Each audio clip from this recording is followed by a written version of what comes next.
tournage. Alors, est-ce qu'il y a des questions? Je regarde dans la salle, mais comme pas mal de gens bougent, c'est difficile de voir. Il y a des questions ou pas? Je ne sais pas si c'est les manteaux ou si c'est les mains qui se lèvent. Moi, je vais poser une question à Alain Libols, que vous avez vu là, et qui joue le secrétaire, on va dire, c'est ça, de Catherine Deneuve. C'est une question toute simple, mais très people. Est-ce que c'est impressionnant de jouer avec elle? Voilà. C'était la première fois que vous jouiez avec Catherine Deneuve au cinéma? Oui, oui, oui. Voilà, on va s'asseoir. Oui, oui. Impressionnant, oui et non. Oui, parce que c'est Catherine Deneuve quand même, et c'est pas rien. Mais en même temps, non, parce que j'ai rarement joué et rencontré une actrice avec qui les choses sont le plus simples et faciles et immédiatement sans problème. Elle est vraiment... J'étais presque plus intimidé face au jeu de Juliette Binoche, par exemple. Ah oui, ouais. Qui fait beaucoup de théâtre comme moi, donc qui réfléchit. Et alors que Catherine Deneuve, elle a une façon de vivre immédiatement la situation sans problème. Voilà. Alors, autre question, en attendant que vous réfléchissiez à des questions, je compte sur vous. Évidemment, Koreeda, c'est un japonais, il a une culture japonaise, il parle beaucoup de la famille tout au long de sa carrière et de ses films, qui sont très beaux. Il faut absolument que vous voyez, parce qu'il y a vraiment des bijoux. Comment il vous dirigeait? Parce que c'est quand même étrange d'être dirigé par un monsieur, je pense, qui parlait anglais. Non, c'est d'autant plus étrange que il ne parle pas ni anglais ni français. Ah, carrément. Il ne parle que japonais. Ah oui. Quelques mots d'anglais, mais il avait pris ce choix de tourner en France avec des acteurs français. Et donc on était en permanence traduit, une traductrice qui était là. Léa Ledemna, qui est une jeune française extraordinaire qui parle couramment japonais. Mais curieusement, au début c'est un petit peu désarçonnant, mais curieusement, en le regardant nous indiquer comment interpréter la scène, il avait une façon de se positionner physiquement et bien que parlant japonais, moi je ne comprenais pas un mot, je ne parle pas japonais, tout de suite on se mettait un petit peu dans sa peau, dans sa façon il avait une façon d'interpréter physiquement les rôles. Alors je donne un exemple, par exemple, je dis, moi je joue Luc, ce majordome secrétaire, on ne sait pas très bien, je dis, mais qui est cet homme? Il a des petits-enfants, il est proche de la Deneuve, entre guillemets, mais il me dit, oui, mais c'est quelqu'un qui a une vie intime, personnelle, très précise, et très imagé. Par exemple, il me dit, moi j'imagine Luc comme un homme ayant en permanence dans sa tête des musiques classiques. Il pourrait fredonner un peu de Brahms, de Chopin, pardon. Et en même temps, c'est quelqu'un qui pourrait faire du Qigong ou du Tai Chi Chuan. Alors il me disait, vous voyez, il pourrait bouger comme ça autour de son bureau. Mais moi, ça me parlait. Ça me parlait, c'est incroyable, mais il y a un courant qui passait en permanence comme ça. Et donc... oui, d'ailleurs, on sent que ce majordome a une espèce de dignité, oui, non pas de raideur, mais de quant à soi. Il a une classe, mais il est mystérieux. Il est secret. On ne sait pas d'où il vient. On ne sait pas. Parce qu'il y a quand même, elle est entourée, il y a son ex-mari, son compagnon actuel. Luc, on ne sait pas très bien. Peut-être que s'ils auraient-ils eu l'histoire ensemble, on ne sait pas. Voilà. Et bon, ça c'est pour répondre à la façon dont il dirige. Alors, pour moi, Koreeda, c'est un poète en même temps. De temps en temps, tous les quelques jours, il nous envoyait comment ça s'appelle, les petits poèmes japonais écrits comme ça, sur l'ordinateur, pour raconter ce qu'il repense, la façon dont on va tourner la semaine prochaine, ou sur le ciel parisien, notamment, j'ai vu rapidement la dernière scène, il nous avait fait des petits dessins comme ça, tout était sur son storyboard, mais comme de la peinture, c'est incroyable, tout était écrit comme ça. Il a imaginé entièrement son film. Vous imaginez un japonais qui arrive en France comme ça pour faire ça, c'est assez fascinant. Voilà. Question? Ah. Attendez, je vais vous prêter le micro, c'est moi qui suis le plus près. coup, j'avais une question. C'est Ouais. pour savoir. Le script de Koeda, il était écrit en français ou... Ah ben non, lui il l'a écrit en japonais forcément, mais il a été entièrement traduit. Et on nous a proposé le script traduit en français. Et au fil, tout au long du tournage, comme ça, parfois il modifiait les choses, mais très peu en fait. L'essentiel de cette histoire, qui n'est pas simple, je ne sais pas comment vous l'avez vécu, ça m'intéresserait d'avoir votre réaction par rapport à ça. C'est pas simple du tout. Je veux dire, ça n'est pas qu'un règlement de compte mère, fille. Il remonte dans le passé. Tout ce tournage dans le film sur l'anticipation, science-fiction, au début, moi, je ne m'y retrouvais pas. Faire jouer Catherine Deneuve, enfant, la mère, etc. Et ce que je trouve très bouleversant et émouvant, c'est que en fait, elle est très très dure avec sa fille, la Deneuve, comme on l'appelle. Et elle s'est dit, ouais, t'es pas une bonne comédienne, et l'autre, elle lui renvoie la balle, etc. Mais c'est comme elle l'aide, et elle fait une carrière aux États-Unis qui marche pas très bien. Elle est mariée avec Ethan Hawke, qui lui est un acteur qui se fait complètement un petit peu ratiboisé par sa belle-mère. Mais au fur et à mesure, on s'aperçoit qu'il y a une interaction entre ces deux actrices, comme si la fille, finalement, c'est elle qui reprend le pouvoir en tant qu'actrice sur la mère. Donc ça fait comme un dédoublement comme ça sur ces deux femmes. Et elles finissent par se retrouver d'une façon assez émouvante à la fin. Mais c'est pas simple à comprendre. Moi, au début, on était assez permis, je veux le dire. Mais justement, je vous en parle de micro, qu'est-ce qu'il vous a dit sur le film? Vraiment, un réalisateur, il raconte l'histoire du film, vous avez un scénario, il vous dit le sens du film. Et là, il est resté un petit peu mystérieux. Très peu. Oui, il nous a pratiquement rien dit. Il lui dit jouez ce que j'ai écrit. Il ne voulait pas en parler. Moi, j'ai ma petite idée là-dessus, mais bon, elle vaut ce qu'elle vaut. Je n'arrivais pas à m'arrêter de penser que finalement, Deneuve, elle a une sœur qui s'appelait Françoise d'Orléans, comme vous devez savoir, vous les plus jeunes, peut-être pas. Et moi, j'ai toujours imaginé que quelque part, la Manon Clavel, c'était quelque part comme la d'Orléans, je ne sais pas. Mais d'une façon mystérieuse et curieuse, un jour, j'aurai le courage d'aborder le sujet. Oui. On n'osait pas lui en parler, même vis-à-vis de Catherine Deneuve. Oui. Et moi, j'aurai un jour le courage de lui dire, mais est-ce que vous n'avez pas voulu parler quelque part? Il n'y a pas un fantôme de la d'Orléans, quelque part. Moi, j'ai toujours imaginé ça. Il faut dire aux jeunes gens qu'au moment où Catherine Deneuve a commencé sa carrière, où elle était toute jeune, 20 ans et des poussières, il y avait une sœur qui avait, je crois, 1 an d'écart avec elle, Françoise d'Orléans, qui était très belle et qui était, on va dire, la vraie comédienne de la famille, la vraie comédienne des deux sœurs. Je crois que Catherine Deneuve a commencé à tourner un jour où elle accompagnait sa sœur, elle devait jouer sa sœur, donc c'était facile que ce soit la propre sœur de Françoise d'Orléans qui joue, et Françoise d'Orléans qui est morte, je ne sais pas, à 25 ans dans un accident de voiture. C'était un drame pour Catherine Deneuve, et Catherine Deneuve a continué. Mais est-ce qu'elle n'a pas continué? Est-ce qu'elle a continué parce qu'elle voulait faire ce métier? Est-ce qu'elle a continué parce que vis-à-vis de sa sœur, elle s'est sentie, elle s'est sentie comme si elle devait reprendre le collier, le flambeau de la sœur. En tout cas, l'ombre de Catherine d'Orléans, de Françoise d'Orléans, qui a toujours plané dans la vie de Deneuve. Elle a été très marquée par cette disparition.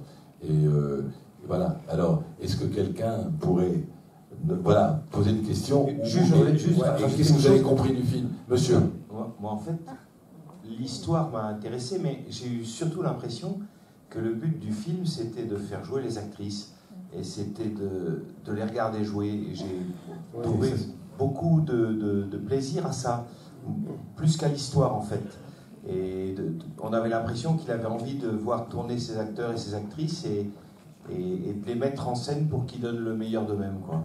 Mais vous avez raison, parce que tout à l'heure, Alain Libolt disait que c'est rare que ce réalisateur japonais connaissait Rohmer, qu'il avait découvert Alain Libolt dans Rohmer. Et c'est vrai, vous avez raison, qu'on a l'impression qu'il connaît bien la culture française et le cinéma français, et il doit être un admirateur de Catherine Deneuve et de Juliette Binoche. Et quand on a su que Koreeda faisait un film en France avec Catherine Deneuve et Juliette Binoche, on se dit, voilà, c'est un hommage qu'il leur rend. C'est un hommage qu'il rend au cinéma français. Il prend 2 icônes, puisque Catherine Deneuve est une grande actrice, mais Juliette Binoche est une des seules au monde à avoir, je crois, à la fois un Oscar, à la fois un prix à Venise et un prix à Berlin, je crois. C'est une immense actrice, Juliette Binoche.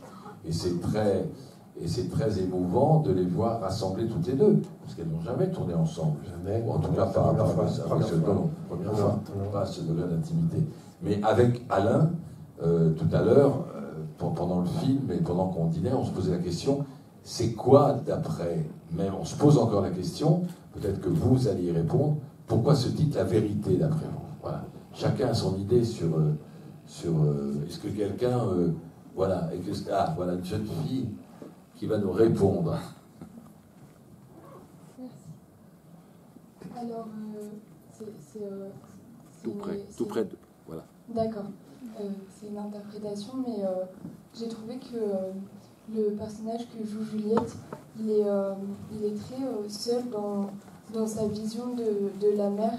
On le voit au moment où son mari va dans la chambre et il lui dit que peut-être que c'est elle qui ne voit pas les choses de la bonne manière et que justement, moi je suis une fille et j'ai une mère aussi et je sais que la manière dont une fille voit sa relation avec sa mère est très différente de la façon dont les autres la voient.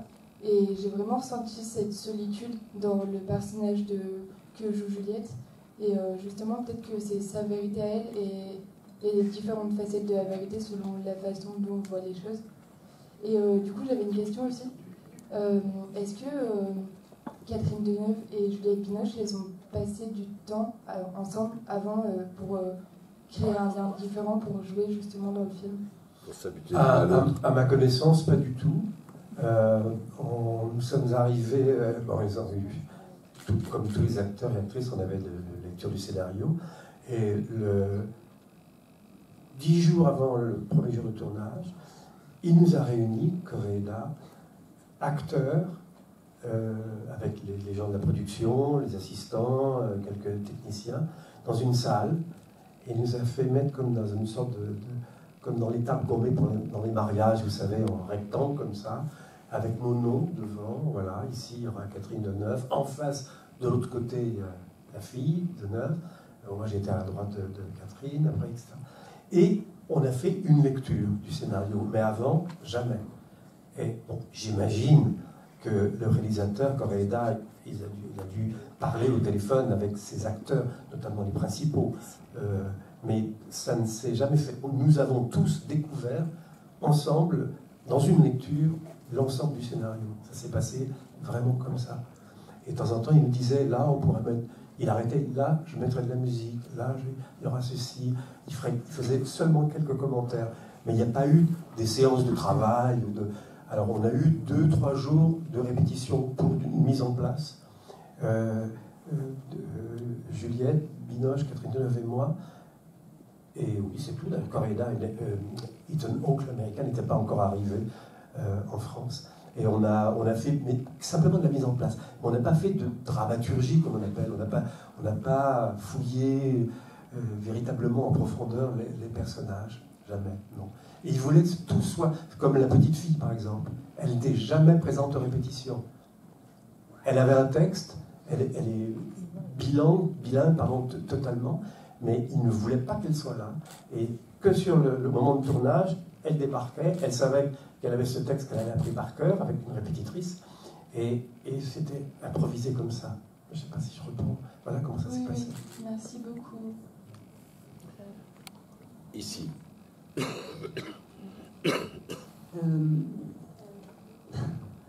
C'est en fait, je trouve que c'est un film, enfin pour moi, qui est tourné en France, en français, avec des acteurs français, mais qui reste très, très japonais, enfin dans ce sens que, comment dirais-je, c'est à la fois très feutré, ce milieu, ce luxe, ces rapports très raffinés entre les êtres, et une cruauté incroyable, enfin, parce qu'il y a un rapport de dévoration un peu entre la mère et la fille, qui se renverse d'ailleurs. Hein, on le sent bien que les rapports entre elles, dominant-dominé, s'inversent. qu'il y a un rapport aussi entre cette femme, Fabienne, cette sœur rivale qui est morte, et c'est comme si elle l'avait dévorée pour pouvoir elle exister. C'est assez... enfin, je suis surprise parce que j'avais un petit peu peur Enfin, j'aime beaucoup les films de Koreeda et je me demandais comment la grève française avait pu prendre. Et je trouve ça assez impressionnant. Et cette espèce de kaléidoscope qui fait tourner sans cesse sur la vérité et le mensonge. Et je voulais savoir aussi le titre. C'est le titre français. Est-ce qu'il y a un titre japonais?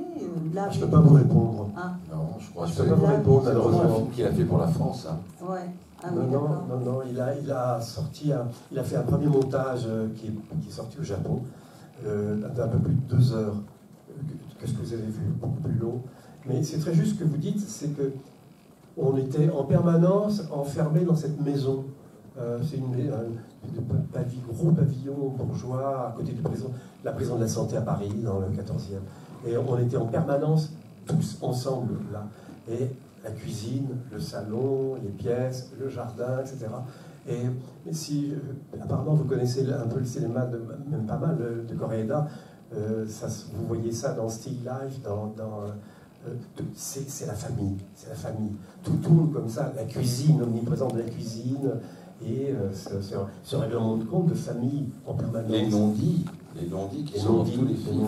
Vous avez raison, madame, parce qu'il y a une aigreur là-dedans, parce que entre elle et son mari, entre elle et son majordome, entre elle et sa fille et son mari, c'est pas très clair aussi la relation avec Ethan Hawke. Tout ça, il y a une espèce d'amertume quand même. Hein. Il y a des choses qui ne sont pas bien passées dans cette famille. Hein, non, bah oui, c'est clair. Il y a des secrets, il y a des non-dits, il y a cette absente, la mort, tout ça. Mais c'est assez beau quand même, la réconciliation à la fin. S'il y a réconciliation, puisqu'elle dit maman, tu as failli m'avoir en gros. Moi, j'ai failli te pardonner. C'est assez énigmatique, autant la mère que la fille. Et là, elle joue tellement la mère qu'on ne sait jamais quand elle est sincère. Monsieur? Oui, bonsoir. Moi, je vais peut-être être un petit peu provocateur, mais j'ai plutôt l'impression qu'on a un cinéaste japonais qui vient faire un film en France, mais un film bergmanien. J'ai plutôt eu le sentiment qu'en fait, la référence absolue, peut-être pour Koreeda, en tout cas pour ce film, c'était Bergman. J'avais vraiment l'impression de voir la lumière de Fanny Alexandre, le jeu évidemment sur le petit théâtre qu'on remonte, etc. Et puis même justement le jeu des sentiments entre les différents personnages, la forme de cruauté qui était quand même assez particulière au cinéma de Bergman. Et je voulais savoir si c'était une référence qu'il avait... Il faudrait qu'il vous réponde. C'est un cinéphile mais incroyable. Il connaît le cinéma français énormément et japonais. Il est grand admirateur de Ozu pour le vin dans son pays. C'est avant tout Ozu. Et c'est comme ça d'ailleurs que j'ai compris comment je suis arrivé à faire ce film, parce que moi j'avais tourné avec Romer, et c'est un grand admirateur de Romer, il connaît tout le cinéma de Romer, il connaît tout le cinéma français par cœur, vraiment. Et c'est très juste. C'est très possible, parce qu'il est forcément un grand admirateur de Bergman. Parce que Bergman fait aussi des histoires de famille, tout le temps. Il y a, comment ça s'appelle, Face à Face, ou je sais pas, il y a une mère et une fille. Il y a un film de Bergman. Vous qui êtes bergmanien, c'est quoi le film où il y a une mère et une fille qui s'affrontent, il y a un trou? Sonate d'automne. Sonate d'automne, voilà. Et là, ça se passe en automne. Hein. Oui, je sais pas, il y a des arbres. Et c'est vrai qu'il y a quelque chose de Sonate d'automne. La tournée, parce que il y a un an. Sonate d'automne, c'est cruel entre la mère et la fille, dans mon souvenir. Hein. Ouais. Sonate d'automne, absolument. Est-ce qu'il y a des questions encore? Oui, monsieur là-bas, au milieu. Juste, en fait, Ozu a fait un film qui s'appelait Équinoxe d'automne. Oui. Et le film de Romer, Conte d'automne, était un hommage. Oui, incroyable. Je savais pas ça. D'Ozu, oui. Donc, il y a l'histoire d'une. Oui, Ozu, Romer. Voilà. Il y a un triangle là avec Koreeda. Oui, bravo. Bravo à la cinéphilie. Je me demande si on ne peut pas y rajouter un autre nom, qui est celui de Truffaut, parce que ce film, c'est un film sur le cinéma, sur le jeu d'acteur. On peut penser naturellement à La Nuit américaine. Il y a beaucoup de plans qui sont proches. La musique finale, le dernier plan, est très proche. Et vous posez tout à l'heure la question, comment peut-on comprendre la vérité des êtres, la vérité des rapports, la manière dont finalement le mensonge porte aussi la vérité. Tout cela est vrai aussi du jeu d'acteur. Et on peut se demander si la vérité, ce n'est pas une manière de définir aussi cet art du faux qui est le cinéma. Et si le sujet du film, d'une certaine manière, ça n'est pas aussi le cinéma. Oui, d'ailleurs, c'est très bien dit ce que vous avez dit. D'ailleurs, on a l'impression que le film va se terminer sur le visage de Juliette Binoche, quand sa fille lui dit « Est-ce que c'est la vérité ?» Et Juliette Binoche dit « Ah, ça, voilà. » Non, mais c'est vrai. Et d'après tout ce que vous dites, là, dans la salle, plus on y pense, plus on pense que tout d'un coup, finalement, ça se tient avec tout ce que dit Alain, que Correda aime le cinéma français, et que peut-être cette incursion chez nous, c'est un hommage qu'il a voulu rendre à Catherine Deneuve, à Françoise d'Orléac, à Juliette Binoche, au cinéma français, à Romer, à Truffaut. C'est peut-être ça son film français. J'ai hâte de le revoir, il va venir fin décembre à Paris. Oui, bon. Le film sort le 25 décembre, mais il vient quelques jours avant et j'ai hâte de lui poser encore plein de questions. C'est assez compliqué, mais je me force à le faire. Il s'est traduit en permanence, mais il est pour d'ailleurs, mais c'est pas évident. Et je suis trop curieux, je veux savoir davantage. Donc il va me poser la question, il va me dire comment s'est passée cette première projection et ses premières réactions. Donc je vais lui raconter. Ouais, donc c'est vous pourrez lui poser des questions. C'était la dernière question, il y avait encore quelqu'un qui voulait s'exprimer. Et ben sinon, merci beaucoup en tout cas, et bonne soirée, bonne nuit, et à demain pour encore du cinéma. Merci.